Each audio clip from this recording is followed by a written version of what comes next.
All right. We Want Winners is back on this Sunday night. And I think it was kind of good that we went a little bit later than usual because the Philadelphia Eagles and Dallas Cowboys game is over. And Dallas kind of did us a solid. They don't usually do us solids. And they're actually kind of a hot team right now, too. They beat Philadelphia. So the Niners are now the number 1 seed in the NFC after beating Philadelphia last week and then Philadelphia losing in Dallas this week. So I mean, maybe for the first time in my life, I might just have to say thank you, Dallas Cowboys. Bleh. I mean, as I said on Facebook before the game, I understand the stakes, but under no circumstances will I ever root for the Cowboys or the Raiders. If they win, they win, and that's great. But I just assume I'd root for the Seahawks, the Giants, and the Browns before I'd root for them. But like you said, they did us a solid. So, my rooting doesn't have any, impact on the games anyway. So I damn sure I'm not going to root for them. But they won, and that's great for us. But I have to admit, they look pretty good. I mean, they are, and in a way that is different than, what they look like coming in to our game. I mean, they, especially at their place, they're like 2 different teams, on the road versus at home. So yeah, good for them. Sucks to be the Eagles, but again, as I said on Facebook, our fan base has such a short memory that, now they're done. But I remember it wasn't too long ago that there was another team in the midst of a 3-game losing streak that looked like, the sky was falling. So, I mean, we have to take all of that with a grain of salt, that, the fact that they are playing poorly, we know a little bit about having a bad stretch. I mean, hell, it's hard to, play great for 17 straight weeks. Yeah. So, while they are scuffling, and then we talked about in previous weeks, the Eagles haven't really looked like they've been hitting on cylinders all season, but I'm not ready to bury them and think that, well, they're not a concern for us anymore. I just, I've just been watching this game too long to think that, on any given Sunday, look, I mean, they're a talented football team, and maybe they get it turned around, and I don't know, but Cowboys look good. They don't look good. We look great, and we are the number 1 seed. Which for me, I mean, I think our team travels in terms of the way we play. I think we can, beat anybody anywhere. But that extra week off is really what that number 1 seed, to me, that's the most important part of it, is even more so than the home field. It's having that, only having to win 2 games to get to the Super Bowl. So yeah, I'm glad that we are in the catbird seat now. Now all we have to do is continue to take care. If we take care of our business, we control our destiny at this point. And if you look at the rest of the NFC, Lions of late, a little bit of a pretender status there. They lost again today. Scuffling. Mm-hmm. The Vikings had to pull Josh Dobbs late in the game in a 0-0 tie. The Packers, they've won 3 in a row, and they're kind of sneaking up in that NFC North. But neither of those teams, the way that they are all playing right now, are even, to me, half as scary as either Dallas or Philadelphia. And if you go down to the NFC South, there is not a team in the NFC South who has even a 500 record. 3 teams 6-7, and the poor Panthers are 1-12. So you look at this and it's like the Niners, Eagles, and the Cowboys are probably still the top 3 teams by a fairly wide margin. And like you said, the Eagles, they're basically going through what the Niners went through 5 weeks ago, and they're trying to figure that out, and they're trying to get healthy. And who knows? Jalen Hurts himself is probably not. I mean, we know he's not 100%. He's too physical of a football player to be 100% this late in the season, but he's probably dealing with stuff as well that he needs to get healthy for. So I would say nothing has changed for me in that Niners, Cowboys, and Eagles are still the teams to beat in the NFC. And that is like, it's just so top heavy right now in the NFC. It's like almost everybody else is kind of 500. Like you look at the Seahawks, and we'll get to the game here in a second. Seahawks, they were 6-3 at one point in the season. They've lost 4 games in a row and now are 6-7. Tied with the Rams for second in the West. So, and you didn't mention them, but watch out for the Rams, man. I mean, the Rams hung today with Baltimore until the very end. Looks like he's found the fountain of youth, and Puka and Cup, and they have some weapons. So I am not, we've got a long storied history with them, and we played them the last game of the season. And, yes. And it could be a situation where it means a lot for them and not so much for us. Mm-hmm. So, I wouldn't count out the Rams, but like you say, I don't think they are in that tier with us. And right now, I don't think the Cowboys and Eagles are they're a tier below us with, we're playing really well, and as long as knock on, this is not wood. Knock on wood, we can stay healthy, and because that's I was listening to the game because it was an ordeal getting back home, but oh really? So I was listening. They closed the Vita for like an hour after the game, but it ended up being more like an hour 45. Oh, wow. And then traffic on the way back was horrible. But anyway, I got here. But I was listening to Collinsworth, and he was talking about how, it really is a game of attrition. And when you start talking about the playoffs and the Super Bowl and making predictions, the first question you have to ask is who's going to be there? Who's going to be healthy? So that's always of paramount concern is that nobody tweaks an ankle or a groin, and but that can, as we saw last,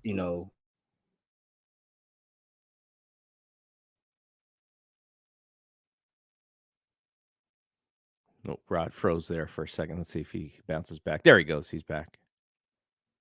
Wait, your volume is now off for some reason. Sorry. There you go. I don't know what just happened, but one injury can change the entire complexion, and we've seen that in several seasons.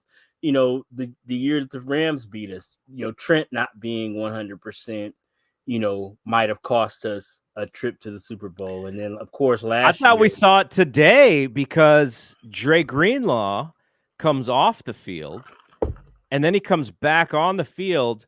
And the Niners get an interception, and they play a little pitch back. And Dre Greenlaw is like Roger Craig out there trying to cut back and do crazy stuff. I'm like, can you just fall down? Like, you just came out of the game because you were hurt.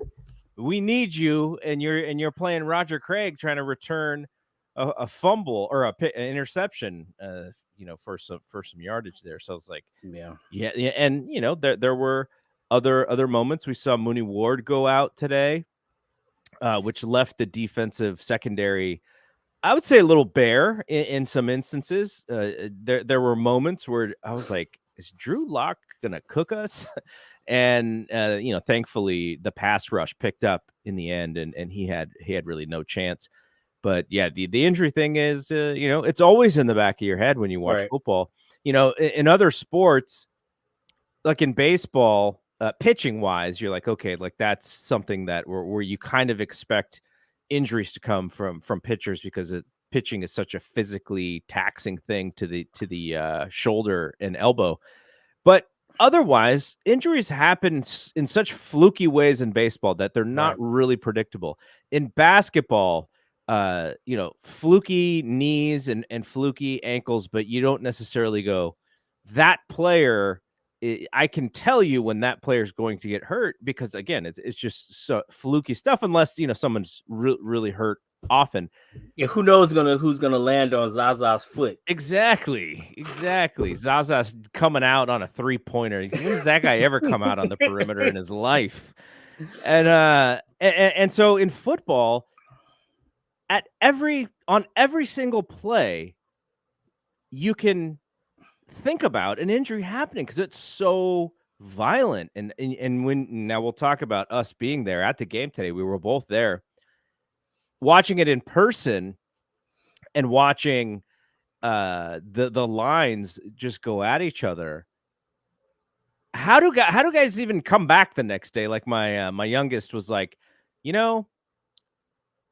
CMC, how does he even walk the next day after the pounding that he takes, hitting the hole, getting grabbed by giant linebackers and giant defensive linemen, and all they want to do is fall on him? Like, that is their way of bringing him down, is dragging him and falling on him. And so, it's just a crazy violent sport. So the injuries are always going to be a factor, and which means like there's so much luck involved in who's healthy and who's not.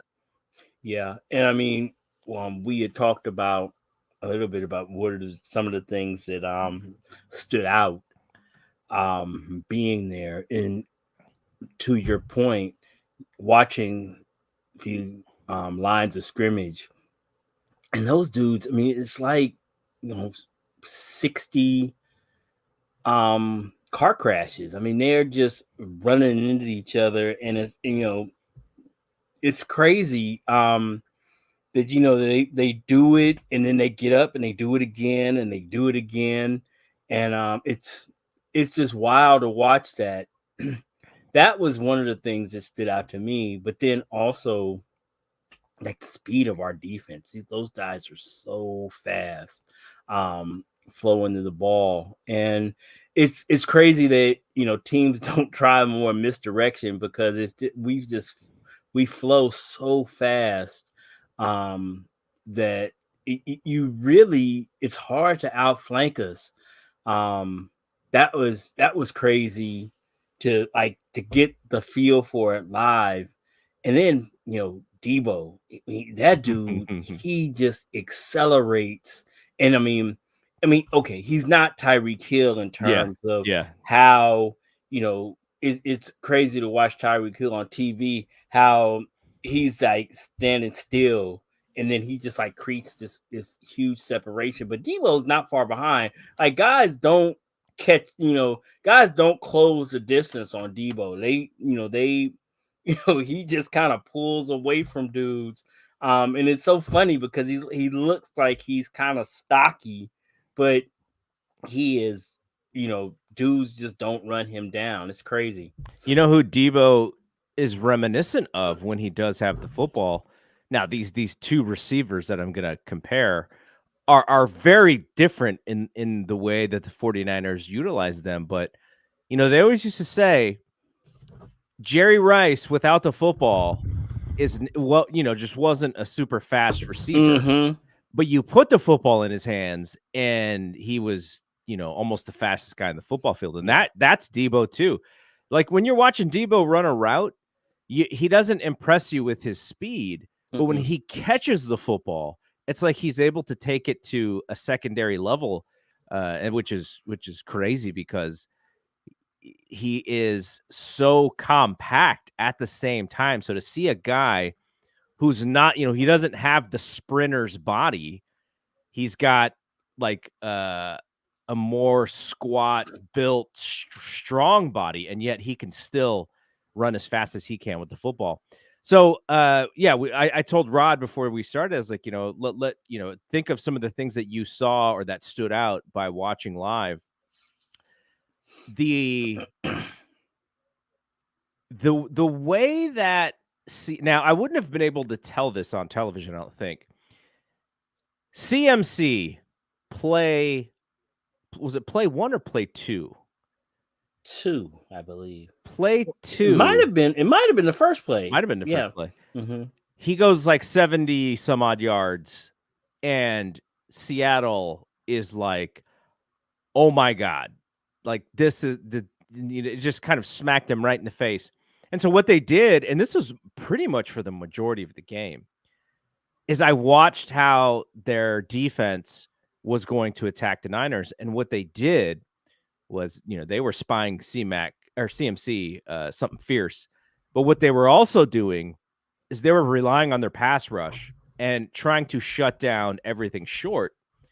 And so after the first 2 or 3 series, because after the first series, Brock, it took him a couple of series to kind of get back in sync passing the ball. That Shanahan, you would think, you're like, oh man, CMC goes 70 yards in a play, and then they score on JP, and you're like, oh, let's just run it down their throat, because what happened? Shanahan's like, nope, we're gonna run our offense. We're gonna throw the ball. Like, I think the second set of downs, I don't think he ran once. It was like 3 passes and punt. And so I'm watching the defense and I'm thinking, okay, I see what Seattle's doing. And I think the Niners can open up by, play action or just throwing over the top, because Seattle was so dependent on their pass rush getting to Brock and trying to shut down the short passing game. And it was effective for like the first quarter, maybe even into the second quarter, I thought. And then they started going over the top and making them be a little bit more faithful to covering the entire field. But that's one thing that you can't see on television, because you're not necessarily able to see the entire defense in the way that they set up. So that was really cool. I guess the other thing, just how in sync Brock and Ayuk are on those timing routes. Like, they did mess up on the interception. And there were 2 passes that were this way, actually the opposite of each other. So on this play, BA runs, I don't even remember the route, but he sits and he's kind of in a spot where he's wide open, and Purdy throws it as if he believes that Ayuk is going to keep going.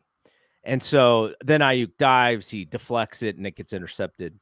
And then later in the game, Purdy threw a route to Debo where Debo kept going, and he threw it thinking Debo was going to sit. So that stuff, just knowing how great they are at that, and then seeing them kind of screw it up a couple times, that they don't usually screw that stuff up in the game. I would say in the Minnesota game, maybe they did that a little bit more, but how in sync they are usually and on that timing stuff has always been fascinating to me, because I'm just like, do you guys just read each other's mind? Like, what are you doing? Like, you're reading the defense, obviously. So the wide receiver sort of has to read the defense like a QB on that stuff. But whenever Purdy was in need of anything, it was like, where's BA?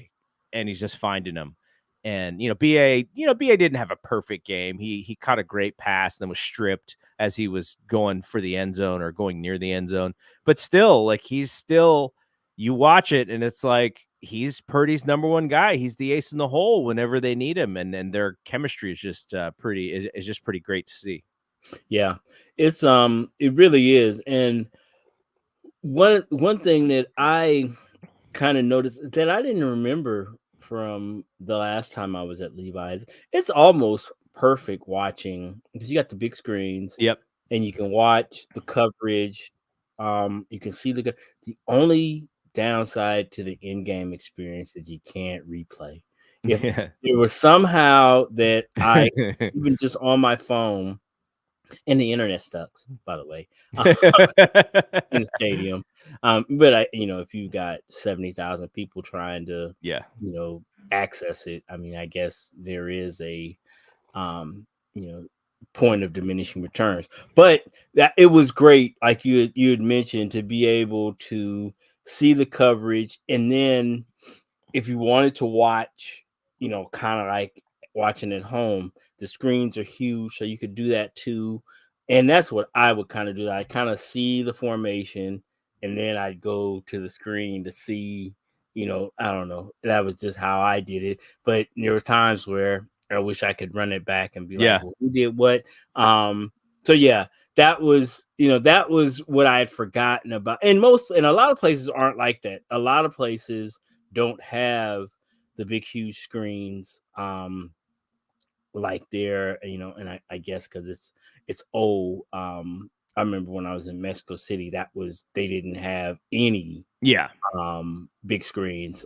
So which I guess they say they're doing that because they're going to be having World Cup games in 2026 too, and they're doing like this whole big remodel, which is one of the reasons they didn't have any NFL there this year is because the stadium is closed. But yeah, so that was cool to be able to. I really enjoyed everything about Levi. I hadn't been the last time I had been was pre-pandemic. So this was the first time. So it was great. I really enjoyed all except for the the transportation part of it, which is not Levi's fault. It's hard. That it's not their fault. But yeah, the everything, the food was good. The lines were kind of long, but they moved quickly. To get your food and stuff. I didn't use the restroom, so I don't know what that situation was like. But I thoroughly enjoyed it. And we got a pretty clean game. So it was good. So the I was thinking of something that you had said that it kind of jogged my memory. Oh, the replay situation. In 5 years, maybe you go to an event and you got your Apple VR headset and you're kind of recording the game as you watch it, and you just kind of go to the thing and you can watch your replay. That'd be dope. Yeah. Overall, I would say, and this is what I said on the preview, which I try and do the Saturday night, Sunday morning preview in our podcast feed. So I don't do it on YouTube, but I do it on our podcast feed. It's a little short thing. It's mostly just an injury report kind of thing that I do. And I said that this game reminded me a little bit of the Tampa Bay game in that you kind of know that Tampa Bay is not a great team. They're average and maybe not even average. And so they come into Santa Clara, and you expect the 49ers to win the game, and you expect the 49ers to win the game even if they are not playing their A-plus game. They come off of the week of just dominating the Jaguars to kind of get them back into gear, and they come back and they host the Bucs. And, they kind of played down to the Bucs' level for a little bit until the talent just was too much for Tampa. And I sort of felt the same way going into this game. And then as we are heading towards the stadium, get the news that it is 100% Drew Lock and no Geno. And now you know what a starting quarterback in the NFL means to the betting line, because it went from 10.5 to 14 or 14.5 or whatever on the point spread. And I thought, okay, this is better. I feel better about them winning, but at the same time, you're preparing for a certain guy, and you're preparing for what Geno does from his strengths standpoint. And nobody has seen Drew Lock play football in a couple years. And so that could have an effect on how they game plan, the defense and everything. And I thought it did for a little bit, but he was not bad early. No. So my son was talking about picks. He was looking at the picks as far as like what the betting, what the odds were for an interception. And he's like, I think he said it was like minus 220 for a Drew Lock interception. I said, well, what about 2? Because I think if the Niners get a little bit of a lead and then Seattle's got to throw in the fourth quarter, I think there's an opportunity for them to get 2. And then I said, there's an opportunity for them to get a pick 6 here, just the way that the game may lay out. Now, they didn't get the pick 6, but they did get 2 interceptions. He was fine for, I would say, Fine meaning he did not kill them Mm-hmm. in a way that some backup quarterbacks can. He targeted DK Metcalf, and on a really great throw in the corner of the end zone near where I was sitting, actually the viewpoint where I could see it. Snuck it, but I think he snuck it by Ambry Thomas, who kind of like turned Mm-hmm. late. And he was dinking and dunking, and there's a couple of plays where the 49ers missed a tackle. I want to say it was Charbonnet. He had Couple pretty good Dre. runs. Mm-hmm. Yeah, he had Dre on skates. Dre looked like he was breakdancing. He moved the wrong way, and Charbonnet got a nice gain. So there were opportunities, but like you said, it was pretty clean, and then it was especially clean in the second half where they kind of, at least defensively, they cleaned it up. I would say the most impressive thing defensively was in the fourth quarter. You see how the Niners defensive line just wears on these teams, because Seattle did a pretty good job, I thought, because I had a lot of my eyeballs were on Bosa just about every play. And, he's just always coming. He's just trying to push that tackle into the backfield as much as possible. And then when he's able to plant, and if he can get to a spin, that's where he's getting really, really close. And they did a really good job on him until he just wore his guy out. And finally, he did get, I don't know if he got the sack. I'll actually look at the box, but he and Kinlaw collapsed on somebody. I mean, collapsed on Locke on one of those plays. And who got credit for the sack? So Bosa had 1.5. I think he had 1 0-yard sack. Mm-hmm. And so he got credit for half, and Kinlaw got credited for half. And then Gregory also got a 0-yard sack. He played a lot. He played way more than I realized. There was even moments where I was like, "What? Randy Gregory's in coverage? What's going on here?" Mm-hmm. And I also saw lots of Chase and Bosa rushing from the same side, which I didn't realize. I mean, it's possible that it happens, but just being there, you see that, you're like, oh, 92 and 97 on the same side, Bosa on the inside, Chase on the outside. So it's just cool stuff like that you could see when you're at the stadium. Yeah, absolutely. Yeah, it was interesting to see those type of things. And I really enjoy being able to see the coverage, and to see how much movement they have and whatnot. And yeah, my guy Oliver, he's a problem, man. I don't know. It's I wish we could figure out a way that he didn't have to play nearly as much, but it is what it is. But yeah, it was very, very interesting. Brown had a really good game. His best game for sure. Yeah. Mm-hmm. Had an interception. Our guy Ronnie Bell struggled again. Yeah, that clip was unfortunate. So the guys who watched it on TV, they said that he slipped into the block. That didn't look like it was his intention. He actually kind of just tripped and went down. I couldn't tell. We saw the replay on the screen, but without hearing any of the commentary, I couldn't tell. But yeah, that was because, man, money making Mitch just takes off. I don't even know if it was it a called fake punt? It looked to me like he just the rush just got him, got there pretty quick. So I don't know but it just opened, it parted like the Red Sea though. I mean, he had it was like nothing but clear sailing, and he got a little bit of scoot to him. Old Money Mitch. Yeah. And but yeah, so yeah, I don't know. That would have been a real nice a nice game there that that got kind of taken away by that unfortunate penalty. There's I want to say Barrows had a comment about it after the game was over. He wrote, Wishnowski said he saw a sea of green and just went for it.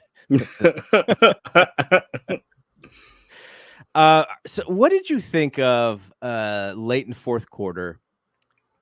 DK and Fred, I'm sure they were chirping at each other all game long. Fred gets the interception. He's trying to, make a play, and just instead of just falling down, Niners were clearly in the lead there. And at the end of the play, because I didn't see any of this live, but it looked like maybe during the return, DK, as he was trying to tackle Fred, and then Fred handed the ball off to Dre. I guess he kind of slammed him on the ground. And then as the play was going on, I think Fred kind of went after him and hit him with in the back or something. That's how it was explained to me. But then DK gets in his face, and Fred's kind of got his hands up as if to say, like, it wasn't me. It wasn't me. And then DK, like, two-hand shoves him in the face mask, gets kicked out of the game. Demo, I didn't see what Demo did, but I was just gonna say I didn't see anything. I didn't see what number 2 did to get thrown out. And like you say, I recounted just like you did. I didn't see any of that live. And then I don't know if I wasn't just paying attention, but I didn't see anything leading up to the two-hand shove to the face. What they showed on the screen was basically just him pushing him in the face mask. Yeah. And that was it. So I didn't really get to see any of the, the preamble to it. I just saw the act. And clearly he should have been thrown out. And I don't know. I still don't know what Demo did to get the ejection. So it looked like, okay, so I'm actually watching this, and you know what? Maybe I can actually share this. No, do I want to risk getting in trouble with YouTube? Okay, I'll explain it. This is from the Fox. I think it's shared from the Fox Sports Twitter account. So they're replaying the play, and so Fred, he's got the ball and he tosses it. As he tosses it to Dre, DK gives him the same suplex that Dre gave to what was the receiver from last week? Smith, yes, Devonta Smith.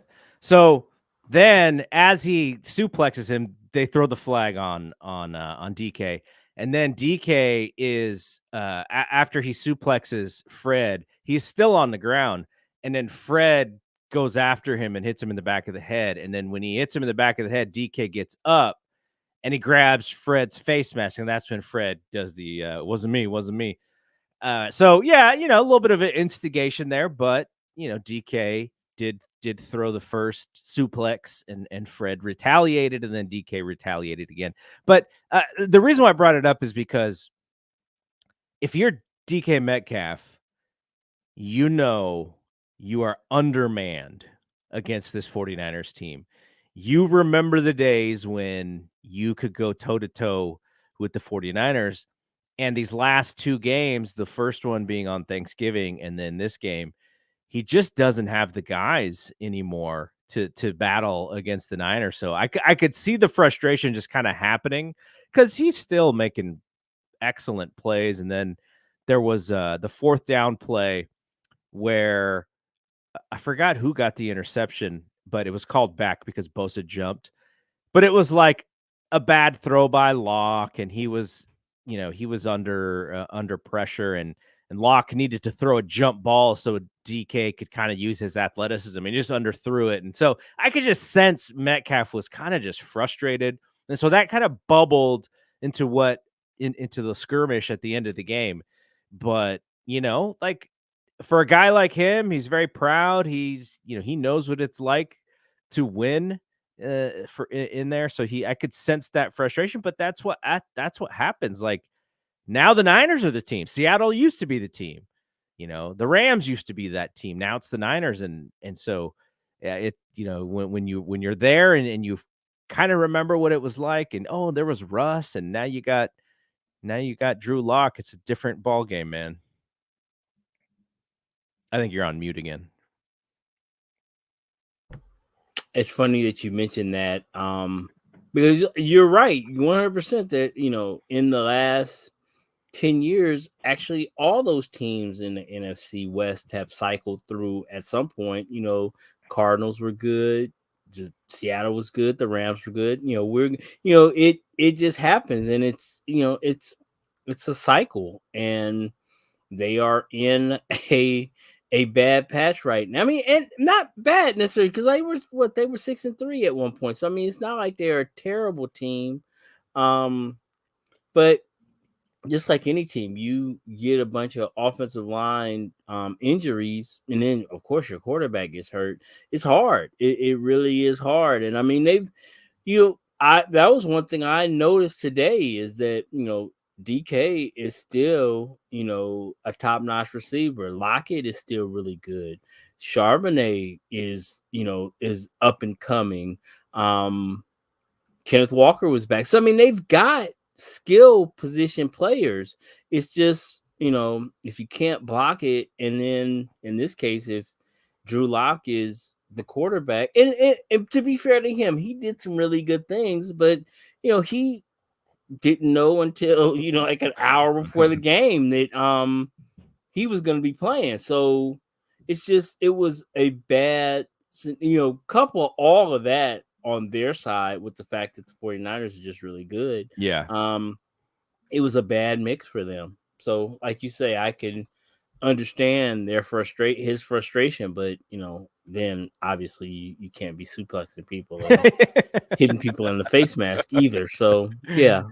He kind of I think he probably knew when it came to the suplex, he's already getting the penalty.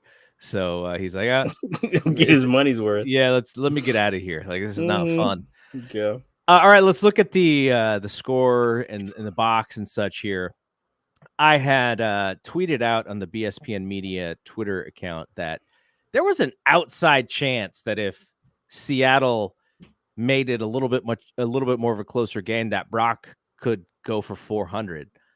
This dude threw for 368 yards. Yeah. 13.6 average, 19 for 27. He did get sacked 3 times. I was a little worried as he was taking some hits too. Had the one interception, the tip ball. Really, he may have thrown. There were 3 passes that he probably wants back. There was a couple of others where he had a sliver of space and he actually did make it. They were a little risky, but another really good game for Brock. Watching him live, does anything of what you see on television, does it change your mind in any way? I mean, he is just really decisive and gets the ball. He's, and like you say, it's one of those things, like you were saying earlier, it's one of those things where if they aren't on the same page, he can, and I don't think it's just that is,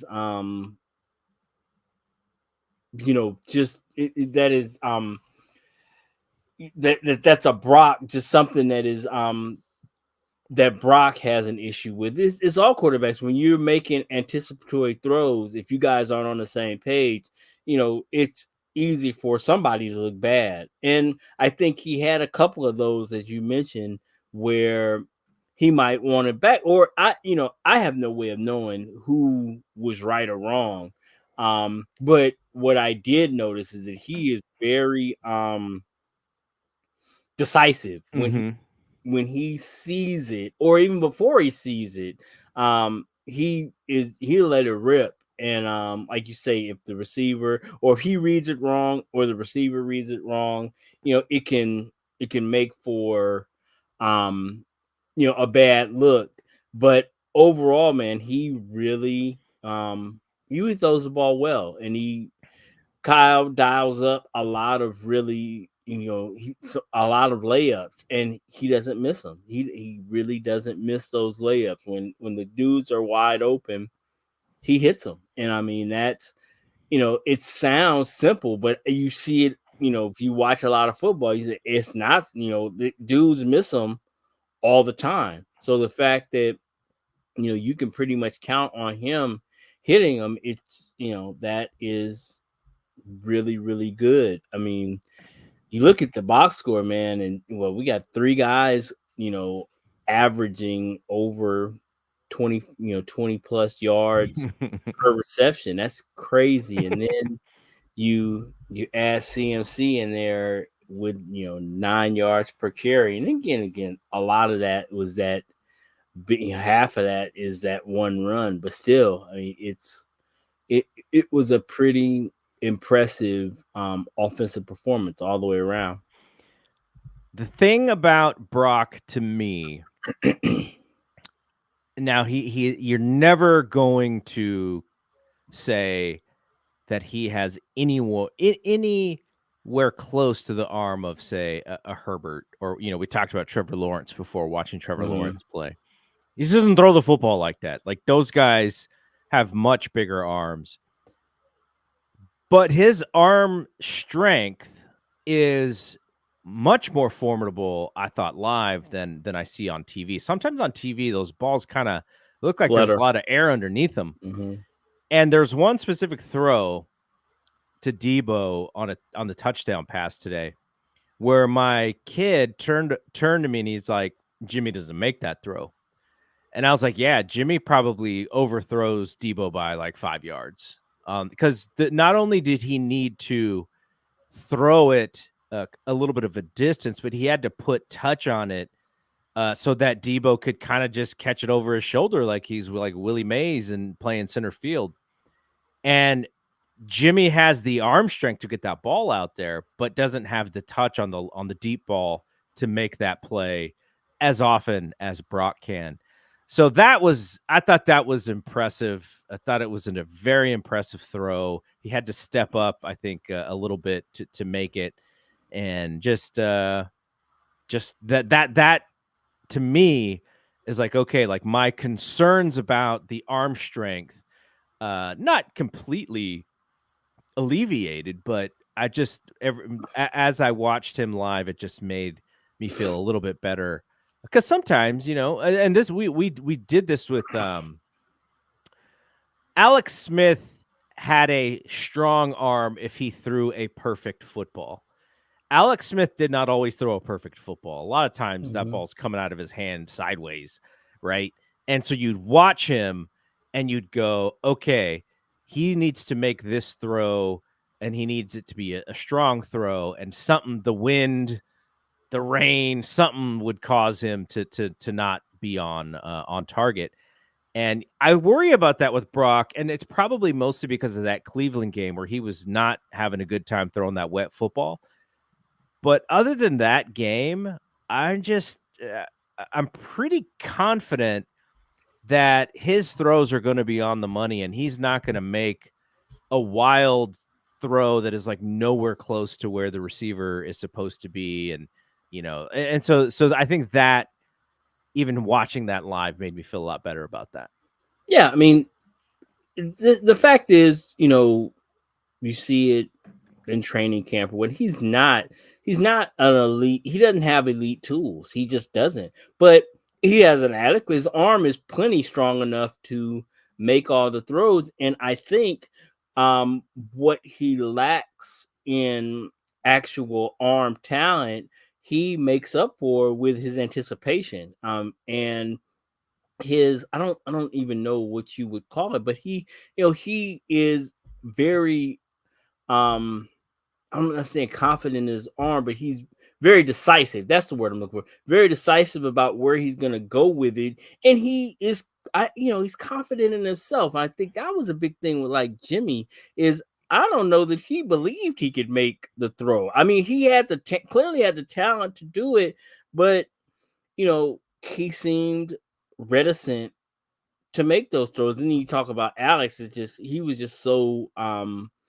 risk averse that there were a lot of times, him and Jimmy would there were throws that they just wouldn't even look at.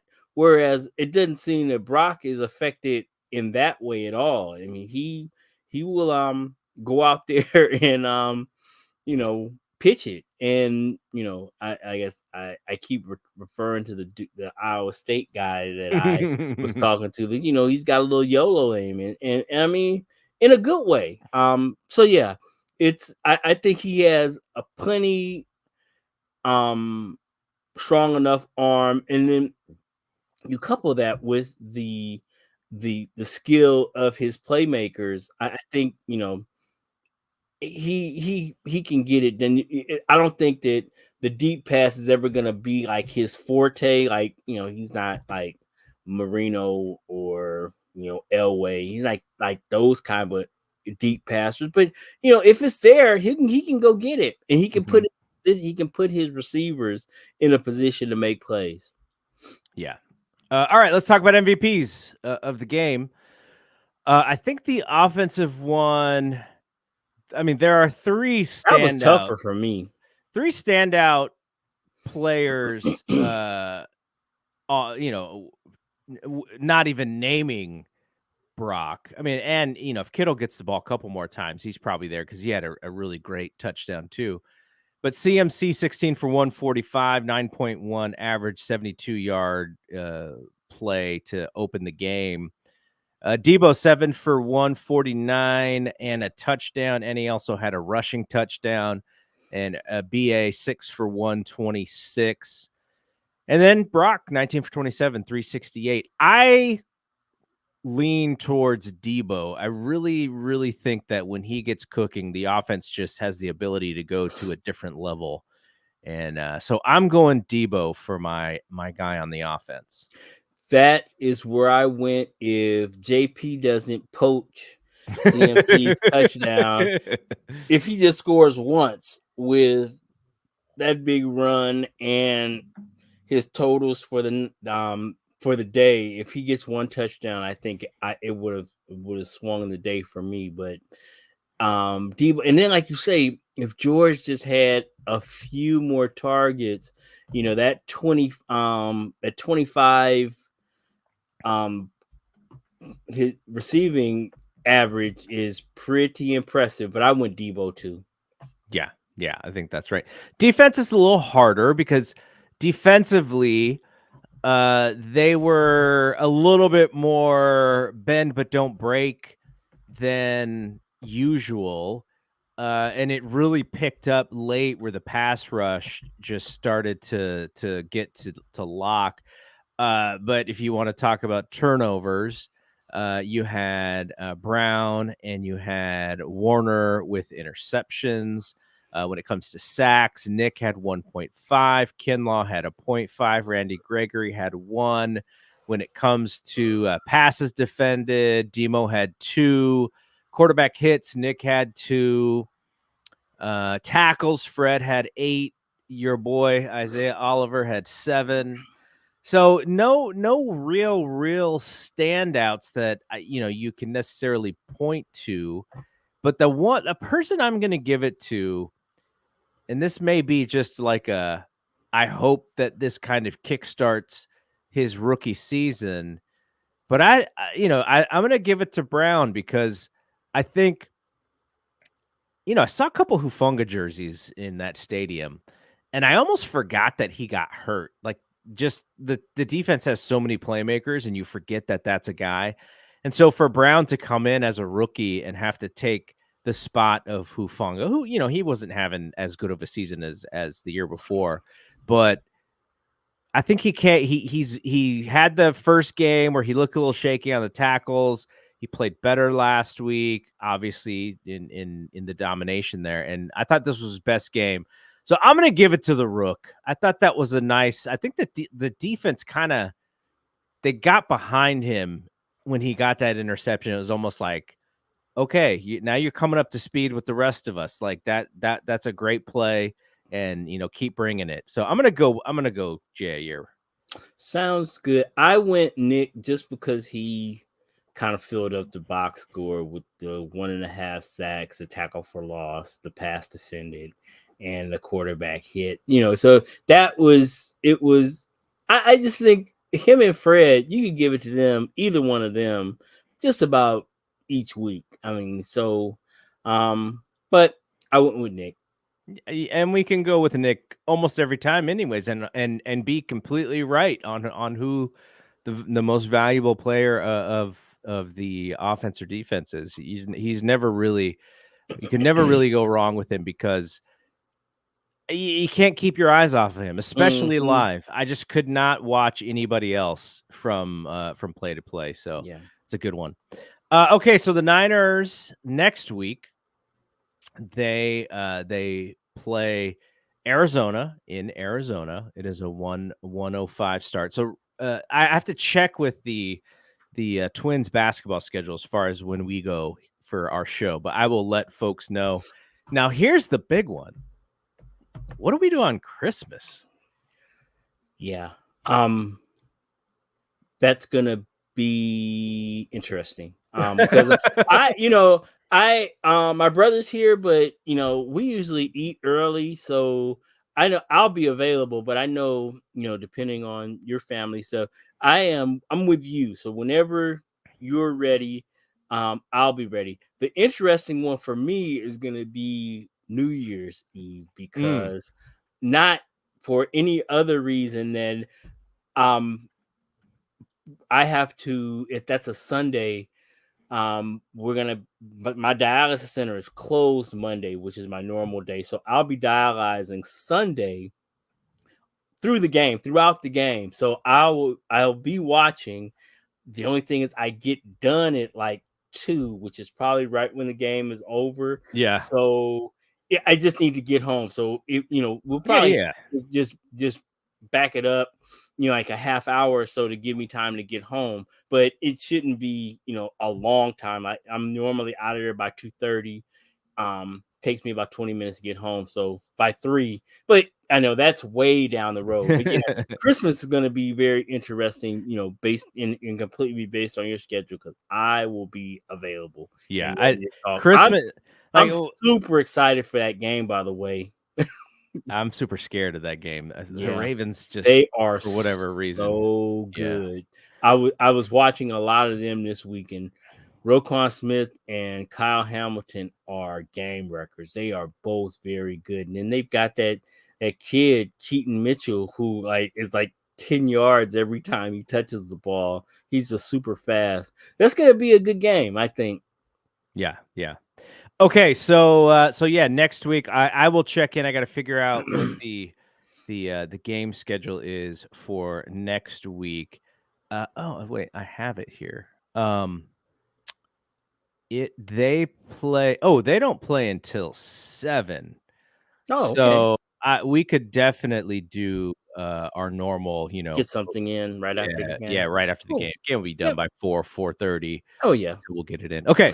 So yeah, so be on the lookout for that, and then we'll figure out Christmas. I'm pretty sure I can do it. It just might be a couple of hours after that game rather Sounds than good. immediately, Mhm. just because I think we may not even be home, so it'd be sort of having to Gotcha. travel after. But yeah, it'll be fun. The season is only a few more games left, and then we get to what matters, and then I get a little bit more anxious with some of these games.